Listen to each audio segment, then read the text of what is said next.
ఎన్నో గుడులను నేలమట్టం చేసిన పాకిస్తాన్ సైనికులు ఒక చిన్న గుహలో ఉన్న ఒక శక్తి పీఠాన్ని టచ్ చేయాలనుకుంటేనే వణుకు వస్తుంది. ఎందుకంటే ఆ గుడికి దగ్గరయ్యే ముందు వారు ఎదుర్కొంటున్నది మానవ శక్తి కాదు, మాతా శక్తి. 1947లో పార్టీషన్ తర్వాత పాకిస్తాన్ లో హిందువులపై జరిగిన అతి దారుణమైన దాడులను మనం పుస్తకాల్లో చదివాం, చిత్రాలలో చూసాం. వేలాది గుడులు ధ్వంసమయ్యాయి, కొన్ని మసీదులుగా మారిపోయాయి. కానీ ఒక్క గుడిని మాత్రం తాకలేకపోయారు. ఎందుకంటే ఆ గుడి ముందు ఒక దేశ సైనికుల గుండెల్లోనే భయమే కాకుండా భక్తి కదులుతుంది. అదే వాళ్ళు కూడా చెప్తున్నారు. ఒక తీర ప్రాంతంలో, ఎడారిలో, అడవుల్లో, మూడింట మధ్య గుండెల్లో దాగి ఉన్న ఒక చిన్న గుహలో శతాబ్దాలుగా వెలుగుతున్న శక్తి ఉంది. అక్కడ అమ్మవారి నినాదాలు గాలికి, మట్టికి, జంతువులకు తెలిసిపోయేంతగా వినిపిస్తుంటాయి. హిందువులే కాదు, స్థానిక ముస్లింలు, విదేశాల నుంచి వచ్చే భక్తులు అక్కడికి చేరుకుంటారు. ఎందుకంటే ఇది సాధారణ దేవాలయం కాదు, సాక్షాత్తు సతీదేవి శిరభాగం నుండి వచ్చిన పవిత్ర శక్తిపీఠం. ఇలా కథ మొదలవుతుంది. పాకిస్తాన్ లో ఉన్న హింగ్లాజ్ మాత ఆలయం చుట్టూ నడిచే మాయా, శక్తి, భయం, భక్తి అన్నీ కలిసిన ఒక అద్భుతం గురించి వందల ఏళ్లుగా నిలిచిన ఈ గుడి చుట్టూ ఎన్నో రహస్యాలు ఉన్నాయి. అమ్మవారి మహిమను చాటే వింత సంఘటనలు ఉన్నాయి. ఇవన్నీ మీకోసం ఈ వీడియోలో తెలియజేస్తాను. ఈ వీడియో స్కిప్ చేయకుండా చివరి వరకు చూడండి. అలాగే మన వీడియో నచ్చితే మన ఛానల్ సబ్స్క్రైబ్ చేయండి, లైక్ అండ్ షేర్ కూడా చేయండి. వెల్కమ్ టు ద ఛానల్ సరదాగా కాసేపు. ఒక గుడి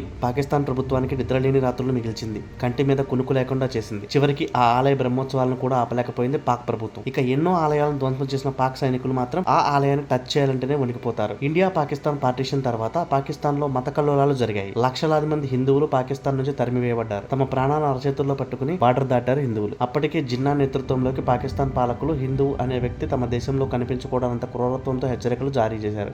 దీంతో స్థిర చరాస్తులను వదిలేసి ప్రాణాలను కాపాడుకోవడానికి అందరూ ఇండియా వైపు పరుగు పెట్టారు. అలా కొద్ది రోజులు మారణహోమం తర్వాత పాకిస్తాన్ పాలకులు చూపులు ఆ దేశంలోని హిందూ ఆలయాల మీద పడ్డాయి. ప్లాన్ ప్రకారం ఆలయాలను ఒక్కొక్కటిగా నిలమట్టం చేస్తూ వచ్చారు, లేదంటే గుడులను మసీదులుగా మార్చుకున్నారు. చివరికి పాకిస్తాన్ లో భూతద్దంలో వెతికిన గుడి కనిపించనంతగా అక్కడి పరిస్థితి దిగజారిపోయింది. అయితే ఒక్క గుడిని మాత్రం అక్కడి ప్రభుత్వం ఏమీ చేయలేకపోయింది. ఆ దేశ సైనికులు ఆ గుడిని టచ్ కూడా చేయాలంటేనే వణికిపోయేవారు. చివరకు ఆ గుడి దగ్గర జరిగే జాతరను కూడా పాక్ పాలకులు ఆపలేకపోయారు. అలాంటి గుడి చరిత్ర మనం ఇప్పుడు తెలుసుకోబోతున్నాం. పాకిస్తాన్లోని బెలూచిస్తాన్ ప్రావిన్స్ లోని లాస్ బెలా జిల్లా నుంచి అరేబియా సముద్రాన్ని తాకుతూ మక్రాన్ ఎడారి విస్తరించి ఉంది. అక్కడే హీగల్ నది వెళ్తుంది. ఆ నది పక్కనే అభయారణ్యాలు వ్యాపించి ఉంటాయి. ఆ అభయారణ్యాల మధ్యలో నుంచి జై మాతాది అనే నినాదాలు పెద్ద ఎత్తున వినిపిస్తుంటాయి. అక్కడే హింగ్లాజ్ మాత ఆలయం ఉంటుంది. ఇది పాకిస్తాన్ లోని ఏకైక శక్తిపీఠం. ప్రపంచంలోని 51 శక్తిపీఠాలలో ఈ ఆలయం కూడా ఒకటి. సతీదేవి తలభాగం నుండి పడిన ప్రాంతమే హింగ్లాజ్ శక్తిపీఠం. అలాగే మన దేశంలో రాజపుత్రులు కులదేవతగా హింగ్లాజ్ మాత గౌరవించబడుతుంది. దాదాపు 2 లక్షల సంవత్సరాల నాటి ఈ ఆలయంలో అమ్మ దర్శనంతో పూర్వజన్మల పాపాలు కూడా నశిస్తాయని భక్తుల నమ్మకం. ఈ ఆలయం ఒక చిన్న సహజంగా ఏర్పడ్డ గుహలో నిర్మితమైంది. హింగ్లాజ్ మాత ప్రతిరూపంగా ఒక చిన్న రాయిని పూజిస్తారు.